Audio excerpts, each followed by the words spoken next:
He is Adrián de Jesús Portillo Mora, and he is 29 years old.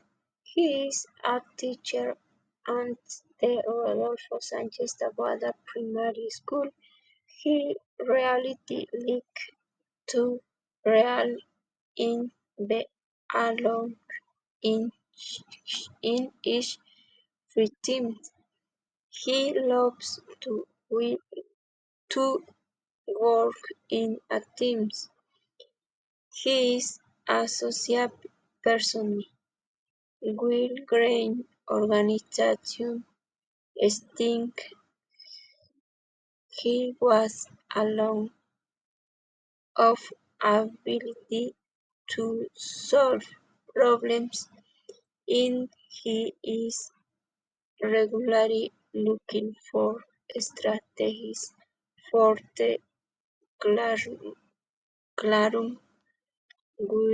where he works. He can speak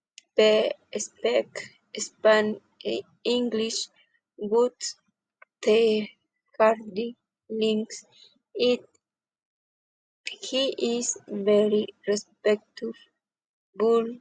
He don't like to be in trouble.